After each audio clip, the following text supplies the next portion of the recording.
who went to marry a local chicken, what were you thinking? You would have married local chicken and left her in the village. When you bring the local chicken to the city and they start behaving like city chicken, what will you say? What will you do? What were you expecting? They should continue to be local chickens in the city? You say, think about it, you know.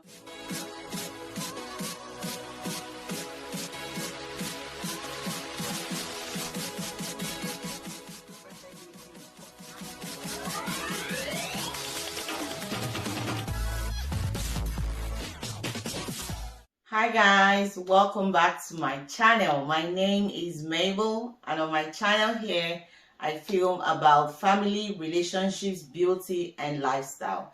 If you're a returning subscriber, welcome back to my channel. Thank you for tuning in. If you're new here and you're just seeing me for the first time, welcome to the channel. Thank you for stopping by. If you're not already subscribed, please subscribe to my channel, okay? Because here on my channel we learn, we share, and we have fun. Yes. So in today's video, I'm going to talk about something today in my video, and I have titled this video, I am not indebted to you. Yes, that's the title of my video. And I'm doing this video because I think this video will come after a video I did about people going back home to get married, okay? I'm sure I'll post that one first before I post this one. And if I've posted that one, please go ahead and watch that video. I'll leave the link to that video as well below in my description box. Yes, but I'm doing this topic because I feel like it goes hand in hand with the topic about finding a partner in Nigeria, okay? Yes. So my topic for today's video is I am not indebted to you. Yes, okay. And this video right here is for my fellow brothers and sisters who live here abroad. You live in America, in Canada, in Australia, in the UK. Just those who live away from Nigeria, away from their country. You know, this can apply to people from other countries as well. But I'm doing this video just, you know, talking about how I feel like people feel so entitled when it comes to, you know, marriage and all that, okay? Especially for people who had gone back home, got married to their partners or to their spouses and brought them over abroad, okay? Like you go back to Nigeria, you get married, and then you bring your wife or your husband to America or wherever you are. I feel like some of these people who do this thing, they feel so entitled, okay? And correct me if I'm wrong if you live in America, or also let me know if you can relate to what I'm saying, okay? The sense of entitlement in marriage, okay? Especially for those who go back home and get married and bring their partners or their spouses over to abroad, you know.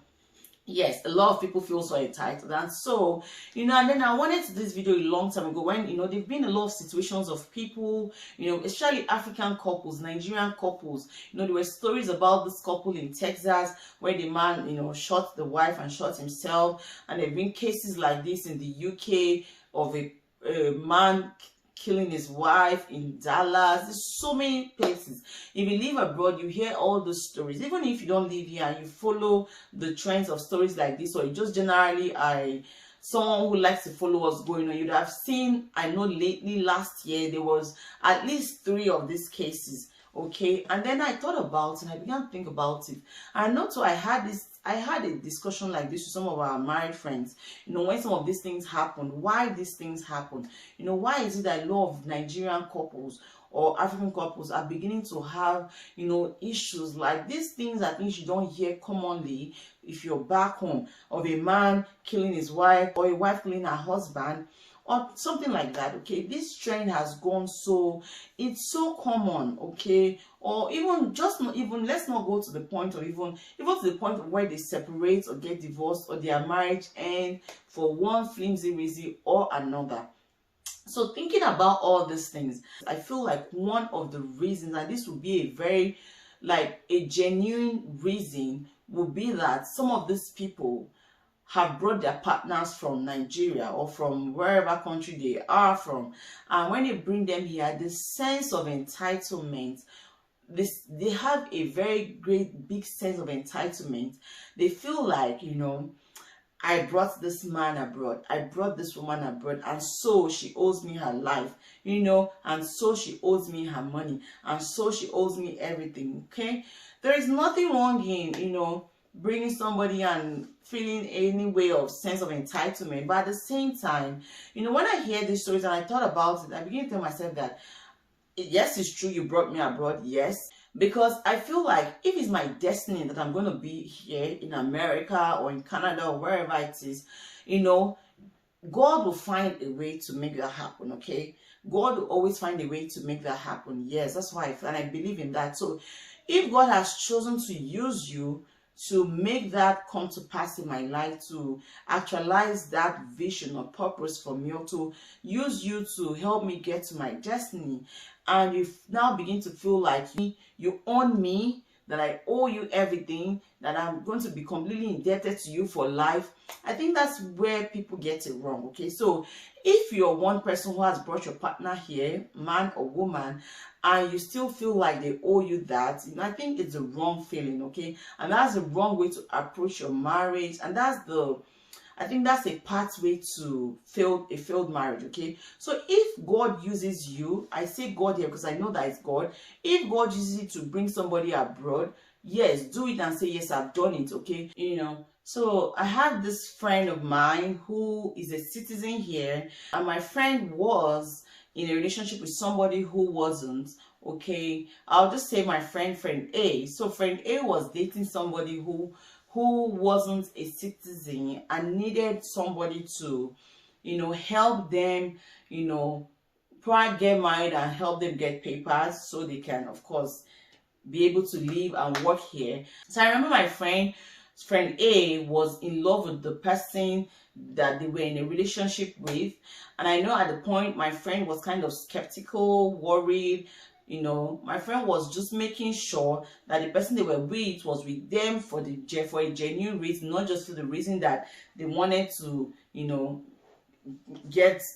find a way to, you know, be able to live and work here and all that. So I remember when I had conversation with my friend, and I told my friend, I said, you love this person, okay? Yes. You really want to help this person, yes. You guys, you see a future with this person, yes. And this person truly said they love you and they want to get married to you, yes. So I said, you know what?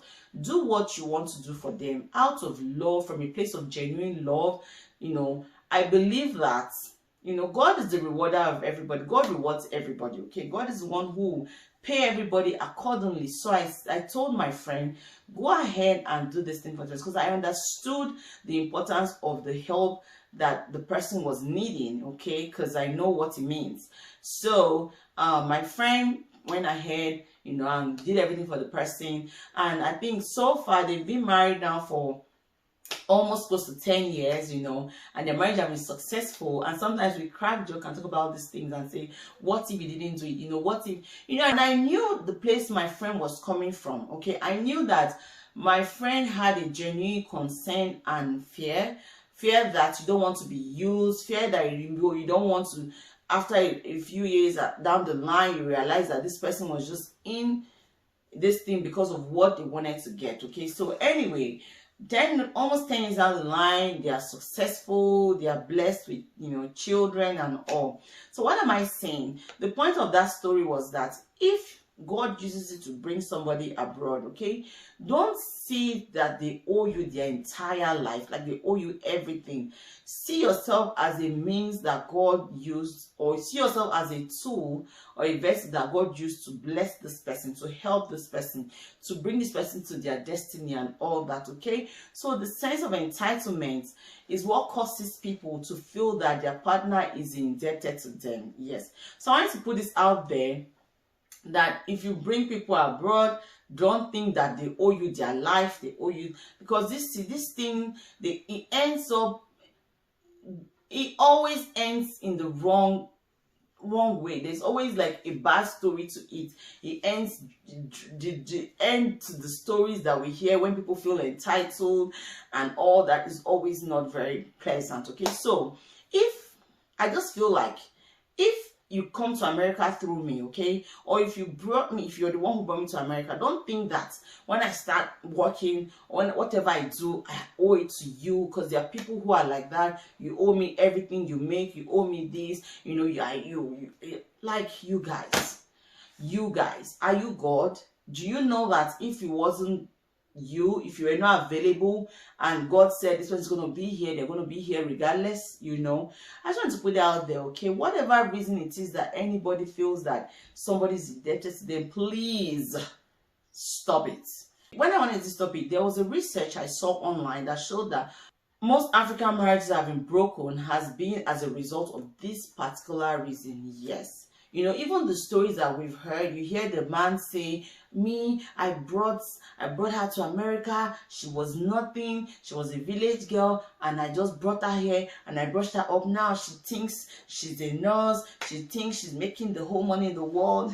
You guys, I'm building on my acting skills, yes. But yeah, you know, so these are like, truly, if you go online and read all the stories, you realize, you will find out that this is usually the number one cause of things like that, stories like that. You know, I brought her to America. She was nothing. She was just a local village girl. I brought him to America. He was nothing. If I didn't bring him, would he know what America is? Would he know what Canada is and all that? My dear, calm down. Take a chill pill. Take a chill pill. There's too much in this life to worry about than those kind of things, okay? If you bring somebody here and eventually they change, they stop being kind to you, they are different and all that, just leave it, let it go. You know, I always believe that, you know, whatever somebody sows, they reap. If you've sowed a good seed to help this person, train them through, put them through school, you know, pay for their tuition, maybe even in some cases watch the kids while they went to school, and they choose to do you bad, it's okay. You know, everybody's going to reap what they sowed, okay? Yes. So I'm just here talking to my fellow Africans, Nigerians who live abroad, who some of them feel like they brought people and other situations, okay? Just, you see yourself as a tool that God has used, okay? Do not fight it. If you have somebody that you really genuinely have to help them from a place of from a good heart, and you will get blessed. And then for those who went back home to really get married for selfish reason, you want a native chicken, you know, you want agege bread, you want a local submissive husband or wife, okay? That is from a place of selfishness. And when you start getting the reward, and when I say reward, it's not even a bad reward. Like, if you bring me to a place, of course, the only culture I knew was what I knew growing up. I bring to this place and I go to school and I learn and I have understanding. I want us to now adapt and adjust to our ways of being. I feel like I have changed. I've become selfish. I'm no longer submissive and all that. I feel like that is the wrong approach to this thing. You who went to marry a local chicken, what were you thinking? You would have married local chicken and left her in the village. When you bring the local chicken to the city and they start behaving like city chicken, what will you say? What will you do? What were you expecting? They should continue to be local chickens in the city? You self, think about it, you know, think about it. So I just wanted to come here and make this video and just tell people that if for any reason, okay, whatsoever reason it is that you went back home to get married and brought your partner here and they start acting differently, good differently or bad differently, just, you know, calm down. You don't have to kill somebody because they decide to not be submissive, or you don't have to. Sometimes men are guilty of these things. You know, how can you bring somebody and expect them to be the same way they are or they were for the entire years of their lives, okay, living abroad. Even you safe, wouldn't you want your partner to at least be a little bit posh and all? Or wouldn't you want them to kind of upgrade and have sense, you know, according to what they say, sense, you know? So sometimes it's not because, you know, most people don't go back home to get married to people and bring them over here, especially for men. They don't do that because there are no good women here. They do that most of the time out of selfish reasons, and sometimes they end up paying the price for that. Yes, they do. Okay, so if you find a good person abroad, if you find a really good person who you can work with, you can respect. Because for men, you guys, this thing about submission is really easy, especially if you in turn are respectful, and you also, you know, being kind, loving. You know, this thing is a two-way thing. Okay, you don't expect me to be submissive to you when you are being disrespectful to me. Okay, so you know, you just have to learn how to respect your partner, and they will submit to you, and then you guys work together, because you're partners. Okay, like he says, your partner, so you have to work together. You know, agree. Yes, challenges will come. Yes, communicate. You know, solve these things one day at a time. It doesn't matter if you bring somebody from the village, or you marry somebody from the city, or you marry somebody who live abroad. Marriage in its own is a lot of work. Okay, so except you're determined to work hard to make your marriage work, to sacrifice where you need to sacrifice, to be respectful to your partner, to be submissive, and all of that, you know, your marriage will definitely have issues. Okay, yes. So I tried to come here and say, please, please, please, Africans in diaspora, Africans in the abroad, stop this whole sense of entitlement. Stop thinking that your partner is indebted to you because you brought them abroad. Okay, let us try to avoid these things that always almost lead or end in a bad story. Okay, I tried to come here and do this video and just tell you guys, chill, you know, enjoy life. Do what you can. Don't be selfish when you're doing things. Okay, yes, don't be selfish. If you're genuinely going to go find somebody back home, do it from a genuine place. Okay, don't do it because you don't want to deal with the people abroad because you already know too much, they have too much sense, you know, all that. You know, just do what is right. Okay, you know, at the end of the day, I want to just end by saying that in marriage, is however you treat your partner that they will treat you in life generally. So whatever you cannot take, don't give. Whatever you give, expect it in return. Okay, and then however you choose to lay your bed, that is how you will lie on it. So this brings me to the end of my video today. I hope you learned something from it. I hope you also enjoyed my video. If you're new here, or if you are here on my channel and you are just watching without subscribing, why? What is the reason? Did I ask you to pay money to subscribe? You guys, there's somebody I follow on YouTube, and the way they end their videos about the subscription is so sweet that, you know, the way the lady talks, like sometimes when I watch her videos, I think I enjoy more of the way she addresses things in her video, even way more than what she says. Yeah, but subscribe to my channel. That's all I'm trying to say. Subscribe to my channel. Subscription is free. Like my videos. Watch and like. Even if you don't really like it, just give me free like. As in, just like it, okay? Just like it. Leave a comment, share, and I will see you all in my next video. I will see you in my next video. Bye.